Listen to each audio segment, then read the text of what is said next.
ధ్యాన మిత్రులందరికీ నమస్కారం. ఆది గురువు బ్రహ్మర్షి పత్రిజీకి నమస్కారం.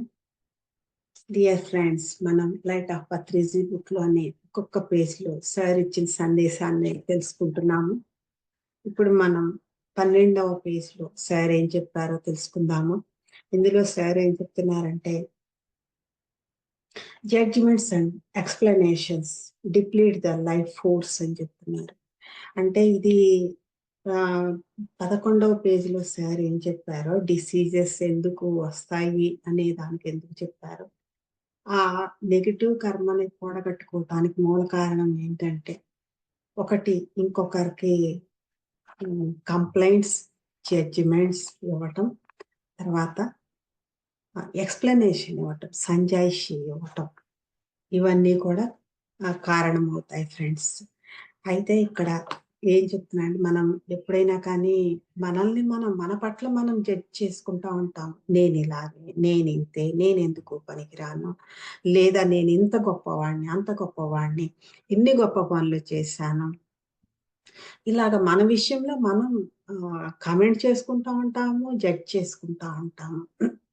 అలాగే ఇతరుల విషయంలోనూ అలాగే చేస్తా ఉంటాము.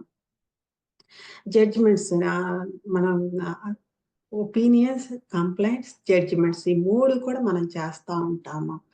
ఎప్పుడు దాన్ని అసలు, ఎందుకంటే నిరంతరం అది జరుగుతూనే ఉంటుంది ఫ్రెండ్స్. కళ్ళు తెరిచి ఉన్నాయి అంటే, ఒకదాన్ని చూస్తున్నాయి అంటే వెంటనే మనలో ఒక ఒపీనియన్ వచ్చేస్తాయి, ఒక అభిప్రాయం వచ్చేస్తాయి. ఆ అభిప్రాయాన్ని పట్టుకుని దాని మీద ఒక కంప్లైంట్ వచ్చేస్తాయి, ఫిర్యాదు. అదే దానికి ఆ తర్వాత వెంటనే జడ్జిమెంట్ వచ్చేస్తాయి. ఇది ఇలా కాదు, అలా చేయాలి, ఇది ఇలా కాదు, అలా ఉండాలి, ఇలా ఎందుకుంది, అలా ఎందుకు లేదు, ఇలాగ జడ్జిమెంట్స్ నిరంతరం నడుస్తూనే ఉంటాయి ఫ్రెండ్స్. అయితే దానికి మనం ఇంకొకళ్ళ పట్ల ఇంకొకళ్ళని జడ్జ్ చేయటం, మనల్ని మనం కానీ ఇంకొకళ్ళని కానీ జడ్జి చేయటం అనేది ఎంత తప్పు, ఎంత ప్రభావం చూపిస్తూ, అలాగే ఇంకొకళ్ళకి మనం సంజాయిషి ఇవ్వటం కూడా, మనకు మనం కానీ ఇంకొకళ్ళకి కానీ సంజాయిషి ఇవ్వటం కూడా అంతే ప్రభావం చూపిస్తుంది ఫ్రెండ్స్. ఈ జడ్జిమెంట్స్ ఈ జడ్జిమెంట్స్ ఇది ఇలా అది అలా జరగాలి అని చెప్పేసి మనం జడ్జి చేయటం ఒకటి, మన విషయంలోనూ ఇంకొకళ్ళ విషయంలోనూ, ఇంకా ఇంకొకళ్ళకి మనకి కానీ ఇంకొకళ్ళు కానీ సంజాయిషి ఇవ్వటం ఒకటి. ఇవన్నీ కూడా ఏం చేస్తాయంటే, ఇవి రెండూ కూడా ఏం చేస్తాయంటే జీవితం యొక్క ప్రాణశక్తిని హరించి వేస్తాయంట ఫ్రెండ్స్. చూసారా అసలు ఎంత పెద్ద దెబ్బో.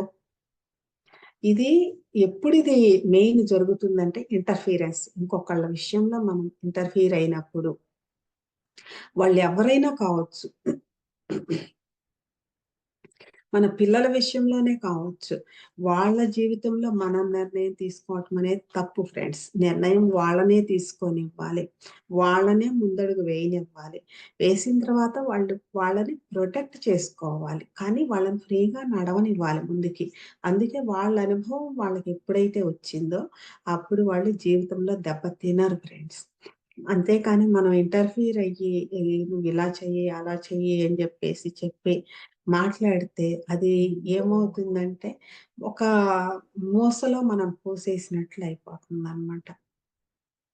ఈ ఇంటర్ఫియర్ మనం మన పిల్లల విషయంలోనూ, పక్కింటి వాళ్ళు, ఎదురింటి వాళ్ళు, వీళ్ళ విషయంలోనూ, వీళ్ళే కాకుండా జంతు జాతి, వృక్ష జాతి వాటి విషయంలోనూ, అన్నింటి విషయంలోనూ మనం ఇంటర్ఫియర్ అయిపోతా ఉంటాం. ఎప్పుడైతే ఇంటర్ఫియర్ అయ్యామో అప్పుడు మనకొక అభిప్రాయం వస్తుంది ఫ్రెండ్స్. అది ఎప్పుడైతే వచ్చిందో మనకొక కంప్లైంట్ వచ్చేస్తది, దాని వెనక జడ్జిమెంట్ వచ్చేస్తది. ఇది మనం ఏం ఎక్స్‌పెక్ట్ చేస్తామంటే, అవతల వాళ్ళని, ప్రతి వాళ్ళని కూడా తప్పు చేశాడు కాబట్టి నువ్వు ఈ తప్పుకి సంజాయిషి ఇవ్వు. ఎందుకు చేశావు ఈ తప్పు చెప్పు, ఇంకెప్పుడు చెయ్యవు కదా చెప్పు. ఇలాగ నిలదీస్తా ఉంటాం ప్రతిదీ కూడా. కానీ ఇవి రెండూ కూడా ఏంటంటే, మనం జడ్జి చేయటం, జడ్జిమెంట్స్ ఇవ్వటం, సంజాయిషి ఇవ్వటం, ఇవి రెండూ కూడా జీవితం యొక్క ప్రాణశక్తిని హరించి వేస్తాయంట ఫ్రెండ్స్.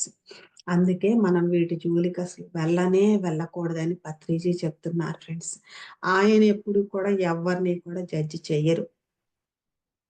నువ్విలా, నువ్వలా అని ఆయన ఎప్పుడు అనరు.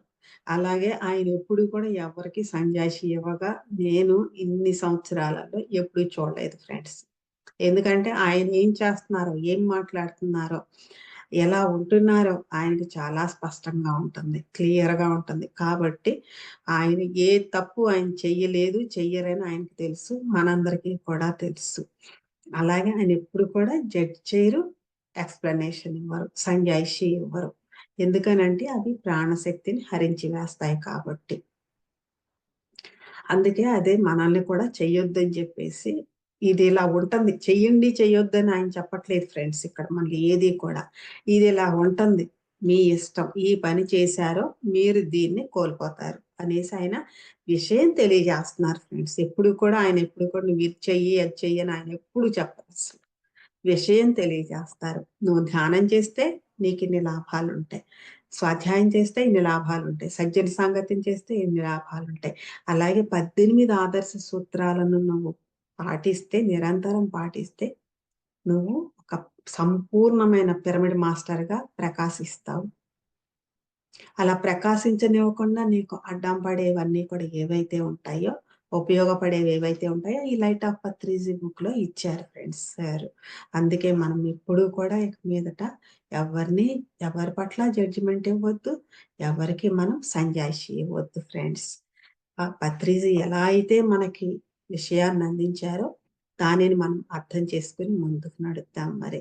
ఇంత గొప్ప వివరణ ఇచ్చినటువంటి ఏ పని చేయటం వల్ల సరికాని పని చేయటం వల్ల మనం దేనిని కోల్పోతున్నామో అనే జ్ఞానోదయం కలిగించినటువంటి ఆది గురువు బ్రహ్మర్షి పత్రిజీకి ఎంతో కృతజ్ఞతలతో thank you so much friends.